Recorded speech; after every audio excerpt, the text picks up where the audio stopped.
Perfect. Yeah. First of all, thank you so much for inviting me again to your great summit. It's been a pleasure last year. Just a great format that you set up there.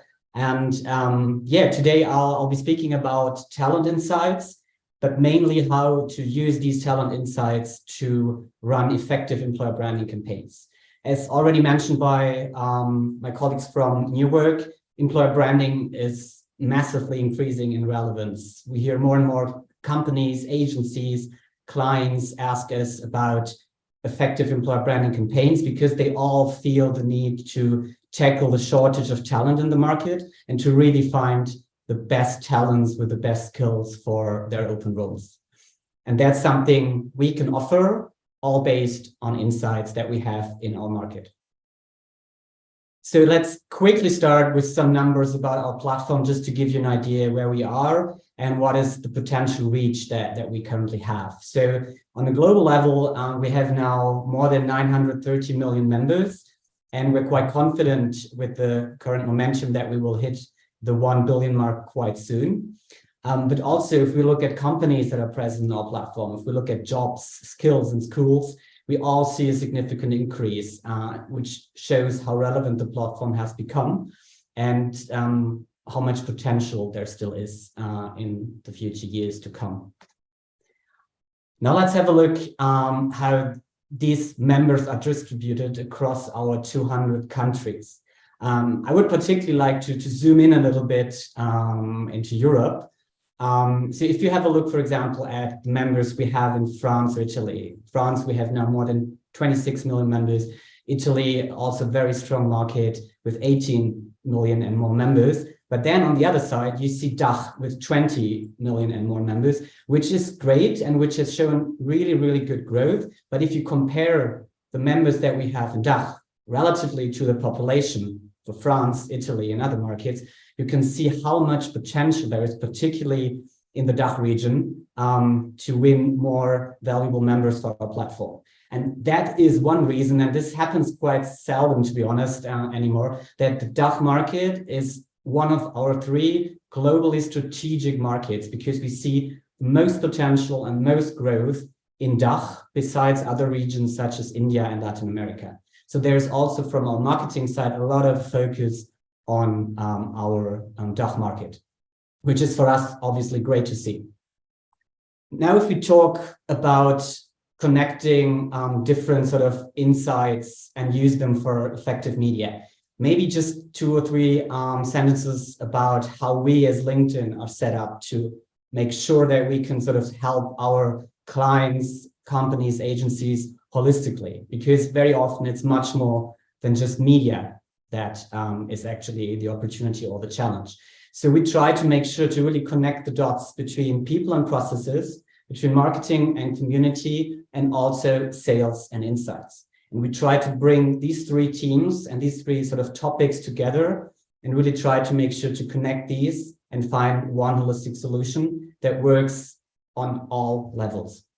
And why is this important? Just a few numbers to see how relevant the platform is for recruiting, media, but also for learning and development. For example, 8 people are hired every minute on LinkedIn, which makes it the biggest job platform on the planet. So 8 people hired per minute. This is quite, I would say, quite impressive number. At the same time, we see more than 117 job applications that are submitted every second on our platform, meaning, or again, stressing the relevance of the platform for hiring and recruiting purposes, but also for employer branding purposes, since there are so many people interested in finding their new or next play on the platform.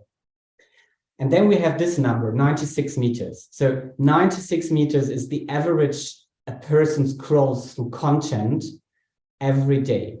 And this is a lot. This is just a lot of like thumbs up, thumbs down, meaning, again, you have to stand out. And we talked a little bit in the break about creativity, especially on B2B, especially also for employer branding. It is crucial to be creative, and also on B2B or employer branding to stand out, to be brave, to try something new, to be innovative. Employer branding and B2B doesn't have to be boring. It is more and more important actually to really be in a way, brave and confident to try something new here in order to stand out and not like really be just one amongst thousands of posts, ads, and so on. Now, if we go a bit deeper into the platform and the trends that we're seeing, I think therefore we have to go back a couple years. We probably don't want to remember these years, but they are really relevant for what has happened on our platform recently. We call it the Great Reshuffle, which has happened massively during and after the pandemic. What do we mean by the Great Reshuffle? So during this period of time, we saw so many people leaving their jobs, recalibrating their private and professional life, reflecting on values, how they want to work, where they want to work, and more than ever before. So there was so much movement on our platform, people finding new jobs, leaving jobs as never before. And that's why our CEO called it the Great Reshuffle. And in a way, we are still seeing that happening. So it is twofold. If we look at the employee side, we realize that more and more employees are sort of rethinking how they work and why they work. And at the same time, they're looking for opportunities more than ever that best match their needs and values. So they really care more than ever about the values of a company and if these values fit with their personal values.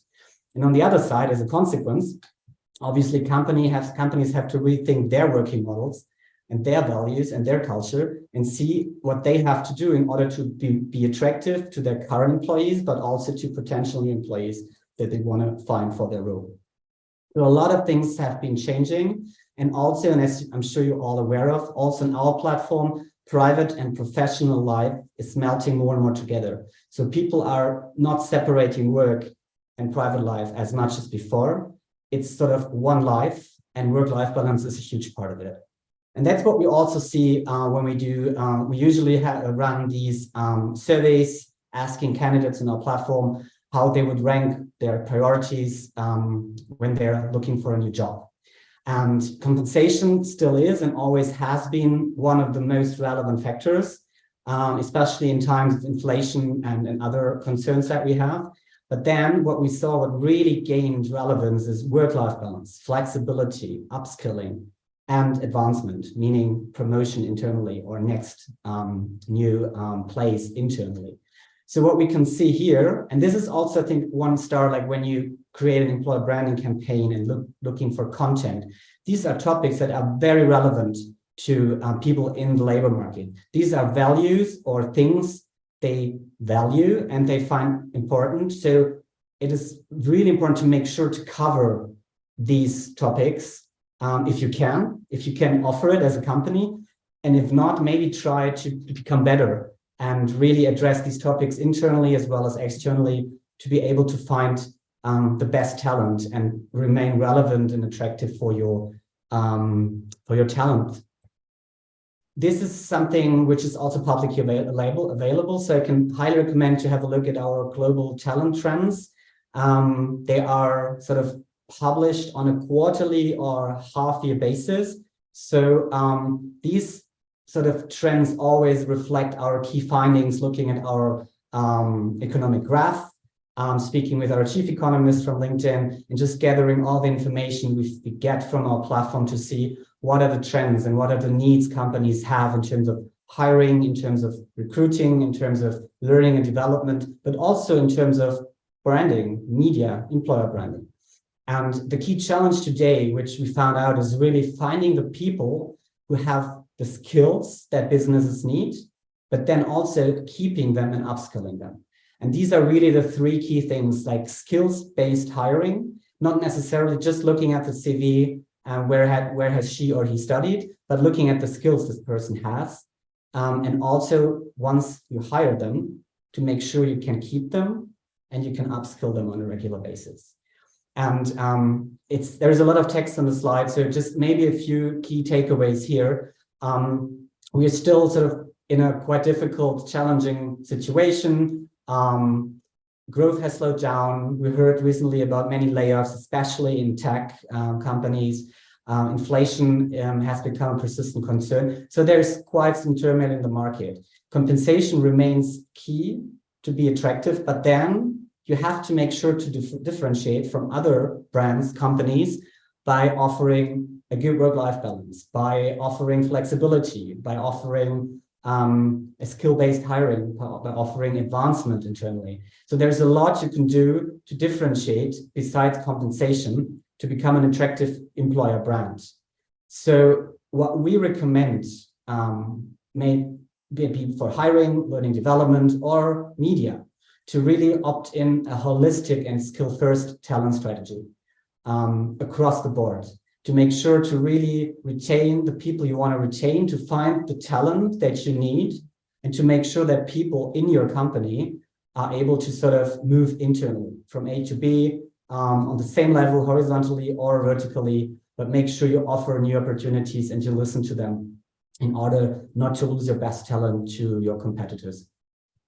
If we now look at what you can do in terms of branding and employer branding campaigns, it is quite similar and quite, let's say, analog to what you already probably know about commercial strategies and regular ads. So I think it's crucial to be aware that the branding is key here. So 70% of the members on LinkedIn at the moment are probably not in the market to find a new job, or are not aware of your company or your open position. So they are cold members. In order to activate them, you have to make sure you reach them with your branding activities, right? To make them aware, to make them consider changing, to make them aware of, look, there is a cool role out there that might be even a better fit than the role I'm currently in. Let's have a closer look. So it's really crucial to guide these potential employees or candidates through the whole funnel, from awareness to finally hiring them, and make sure to have the right formats, the right content, and the right strategy in place to go from one-to-many to a bespoke sourcing strategy, and finally hiring them. I was mentioning cold members and warm members, and I think this is a term you know from sales, from marketing, from a lot of other fields. But in this case, I think it's just relevant to understand that cold members are usually members that do not know who you are as a brand or a company, and have very, very, very likely never engaged with your company. And they are quite hard to reach and to convince, but 70% of the people we see are cold members. So it is crucial to make sure they are made aware of your brand and your company. Whereas warm members, I can see on the right-hand side, they are already at least aware of your brand company, or even have been engaged with your page or with your ad, and might even consider working for you. You still have to have a look at these as well and guide them with other content, with more engaging content through the funnel. But it is easier to reach them and probably more cost-effective to reach them once they're warm, which makes it so important to really activate cold members as well, to be more effective if you move down the funnel. And yeah, as I mentioned before, we see that 70% of members are passive candidates. So this really, again, stresses the relevance of reaching these 70% of passive candidates to have like a really more effective, lower funnel conversion rate. And for us, a full funnel strategy for employer branding is pretty much the same as for any other campaign. So you have the awareness part, where you want to make sure that people know your company, right? Or know your open roles, probably first of all, the company. At the next step, with a different format, a different tonality, you have to make sure that they engage with you, that they have interest in your company and they want to learn more, so they get curious. And as a third step, it's really consideration. So they want to apply, they like your jobs, they like your culture, and they want to give it a shot. So just always be aware to move these. So whenever you're planning a campaign for employer branding, make sure to move your candidates through the funnel, create content for all funnel steps, and use data that is out there, use talent insights, use our global trends reports, just really look what people are actually caring about in order to stand out of these 96 meters of scrolling that I mentioned before. And how can we help you there? We have really good and solid first-party data on our platform that you can use in order to target your employer branding campaigns. So you can use company name if you want to go really specific. You can use function, industry, seniority, and very, very relevant recently skills, like really looking for specific skills that you want to target. So you're looking for people with these skills, please target the campaign to all members that have exactly these skills on their profile. You can also go for job title, university, specific degrees, and obviously also location. So there's a huge opportunity or portfolio of targeting methods that you can use. And you can even add your own data that you have, your CRM data or whatever, and connect sort of these two data sources in order to run even more effective campaigns on LinkedIn.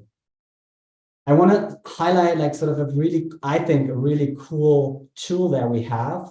It is a license tool, which is sold from our colleagues from the Talent Solutions team, and it's called LinkedIn Talent Insights. So I'm sorry that the screenshot is in German, but I will briefly explain what it means.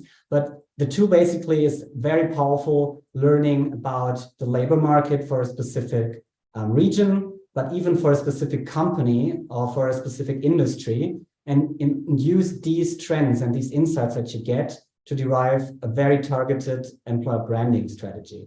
So just in the screenshots, 2 examples of what you can do within this tool. So you can choose any company that you're interested in, any market, any region, and then, for example, have a look at the fluctuation rate. So what are the fields, in this case, sales, support, HR, what are the fields where we see most fluctuation in the company? Where are people probably not that happy or want to change? Then you can see where are these people going? What are the competitive companies that the people are going to? And also from where are people joining us? Then you could also have a look, what is the skill gap in a specific market for a specific job? What kind of skills are lacking in the market and should we focus on? What kind of activities should we run? So these are really cool insights, I think, to target your employer branding campaign and really see why are people maybe going so often to, I don't know, Sharpest, HighSpot, or Better Up in this case. What are they offering? What maybe they are missing in our company? Or if you look the other way around, people coming from, in this case, Salesforce, Personia, Google, why are they coming from these companies to us? What are we doing great? So you can really learn from these insights and use them for your campaign. Can only recommend it to have a look at it and try it out yourself. It's very, very powerful and great data. So what can you actually do in terms of talent media to run employer branding campaigns? Looking at the talent media that you can actually use for the campaign, it's pretty much the same you already know from other sorts of media. So we offer sponsored content, which would be video ads, single image ads, carousel ads, job ads, which are particularly relevant if you want to promote jobs, or document ads. Then we have sponsored messaging, meaning that you can directly advertise to the inbox from the LinkedIn inbox, either with conversation starter ads for non-EU markets, and in the EU, we recently launched click-to-message ads that are compliant in our market as well. And additional formats specifically for, or specifically interesting for branding, employer branding campaigns are dynamic ads, text ads, follower ads, for example, and even dedicated career pages that you can set up for your company and your brand to guide people to these pages. Maybe one highlight that I think is relevant mentioning, one format that's just been launched this week and I think is really cool and probably one of the most demanded format that we've seen is thought leader ads.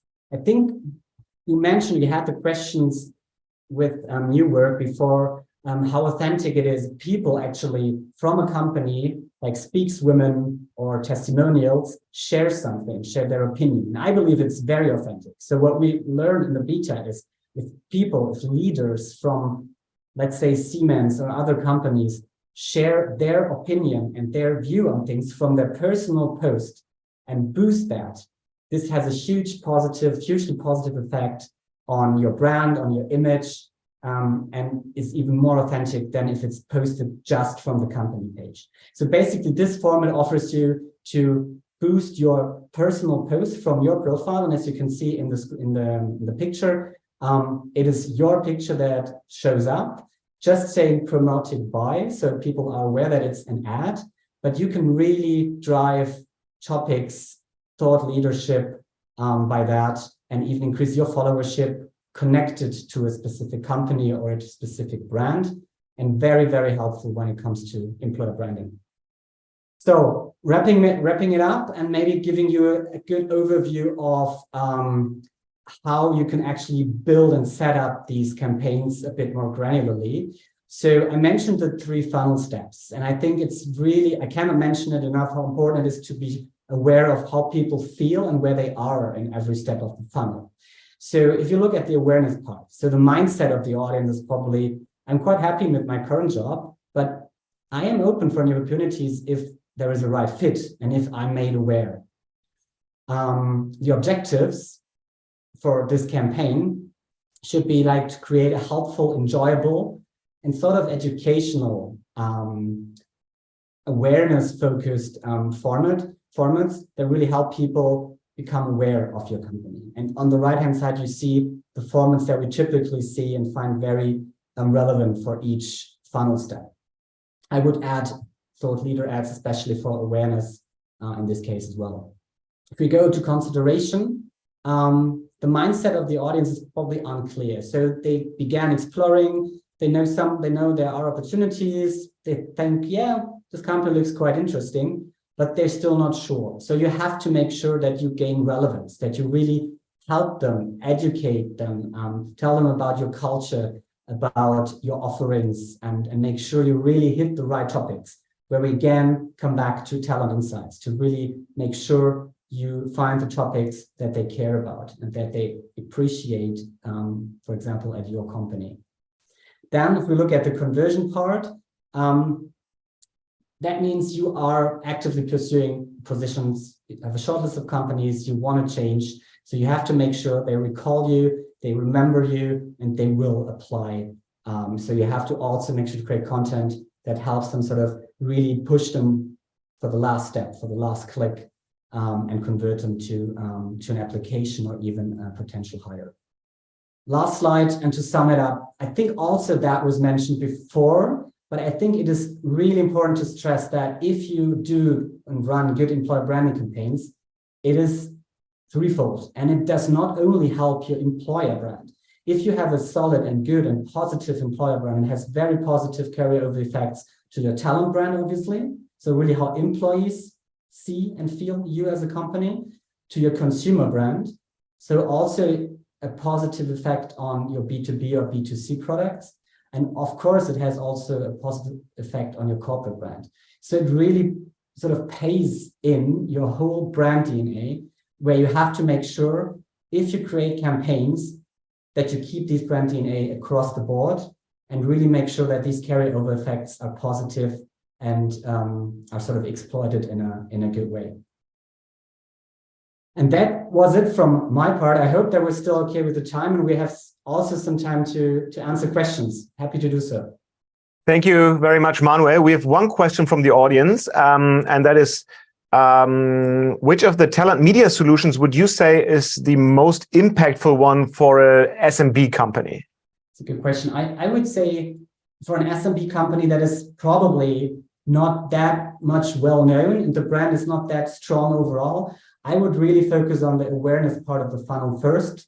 And video is always a great option combined with images to do so. And ideally, if you have someone in your company, even if it's a small one, that is willing to do thought leadership, right? To do thought leader ads and to push from their profile, might be a CEO or a head of sales in the company. This can also help, really help increase or enhance the talent media campaigns and your employer branding.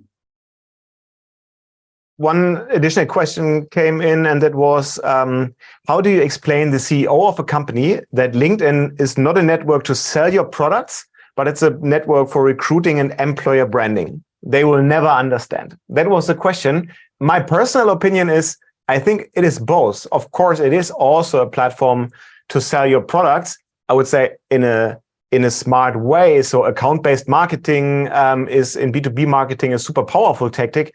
So I think it's both, but the question maybe is, how can you explain a CEO not only to see it as a sales channel, but as a channel that you have to see holistically and that can fulfill different purposes?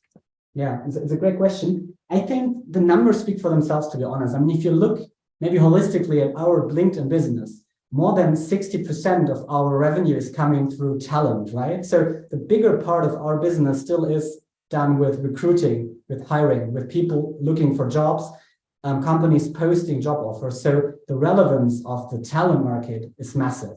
And I think employer branding fits in very well there, because that's exactly how you win over these talents, by showcasing your company and your brand and making sure you get the best people on the platform. So I would even say that employer branding or talent media is one part of sales, right? You're selling your brand, your employer brand, to people that you want to sort of reach out to and get as your talent, and you're willing to pay for that to find the best talent in a very competitive market. I really like the question, but I think if you look at the numbers really and how many people are applying on a regular basis and are looking for jobs at the platform, it is quite obvious that you have to be present there with your brand to attract the people and to make them sort of apply for you and not for any other company. All right. Thank you very much, Manuel, for joining us.